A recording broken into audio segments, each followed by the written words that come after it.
Well, obviously, a lot of talk about the storm coming in. Have you and Coach Tanner been in dialogue about what could happen, or is that kind of off the radar? We're ready to go Saturday night at 7:32 kick.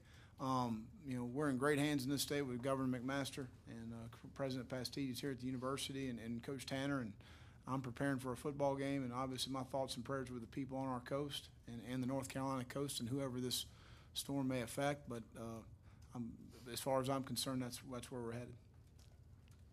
Football program is doing, or if anything, the university, anything in terms of support or outreach for your players that have family down on the coast? Absolutely. All of our players' families on the coast, we're trying to make sure they have a place here in Columbia, and the School Opportunity Fund can handle that. And that no different than, I believe it was last year, the hurricane hit South Florida. We offered all of our players' families opportunities within the entire athletic department for their families to evacuate and come to Columbia. So we're in the process of doing that right now. Help Marshall, I guess, get here, since they're obviously going to have to come through the storm, and have they reached out and asked at all? Coach Tanner and their athletic director have talked, and they've got a plane flight planned for Friday afternoon. If there is bad weather, they've got buses ready and available.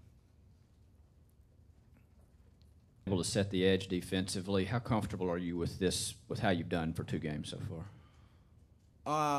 Against Georgia, the 26-yard run on their sideline in the third quarter, we had a bust. We had a miscommunication. I mean, some of the issues were functionally within aligning right, and that's the most frustrating part. The first thing you got to do as a coach is look in the mirror and say, are we doing too much? So we had a lot of mental errors. So that's number one. So we've scaled back, and we carried what we normally carry in about every game. But obviously with this bunch, you can't do that because every team is different. So with this bunch, we've really scaled back going into this game because we obviously had way too many mistakes. So we'll continue to improve, hopefully letting them play faster and reacting instead of thinking. And has it kind of been going back to square one, at least with defensively trying to just be able to tackle? Well, we did miss some tackles, but normally that happens against good people. At the end of the day, we didn't communicate very well, which puts you in position to not make the tackle. So to me, it was more of a communication issue, an urgency to a line issue, as much as anything else. And we didn't practice any different than we normally do. We did a lot more good-on-good work because there's a lot of carryover between what Marshall does and what we do. So we decided we needed to do more good-on-good work. If they had been a huge discrepancy with what we did schematically, we probably wouldn't have done that. But looking at their tape and on offense and defense, I felt like it'd be better for us to work a lot more against each other, and that's what we did today. But we need to communicate better. We need to get the call. We need to relay the call throughout the entire defense. This is the first time we work with crowd noise all the time, but it's different on game day. And the first time we've been in a situation, and our crowd was awesome. They gave us a great boost, but we've got to communicate better. Well, going back to the run get and then to build on it? I think you learn whether you have success or you don't have success. And you go back and whether you won the game big or you had a tough loss, you always self-evaluate very hard on what you would have done differently. And I think that's true with every game. It gets exposed in a loss, because obviously there's questions. So there's nobody that's more hard on himself than Brian. I can tell you that. And we've had very productive conversations and moving forward. And, at the end of the day, we had 200 yards at halftime against a really good defense. So we just need to be more effective. But it's a team game. Defensively, we had 3 possessions in the second half of 21 points.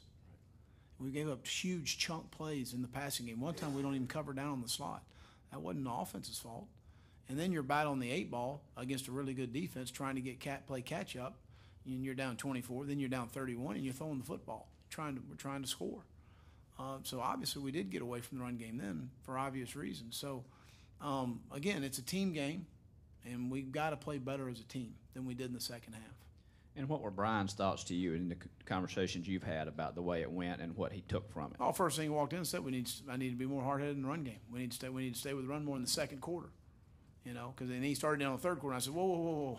The defense has got to make a stop. I said, you can't start shouldering blame on everything. You can't do that as a coordinator. It's a team game, and we got to play better on the defensive side of the ball. Now we need to convert 3rd and 2 and 3rd and 1 in the first 2 drives of the second half. So those productive conversations. We got to get better.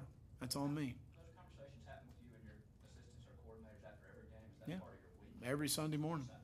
And then throughout the week, what do we need to do philosophically to win the game?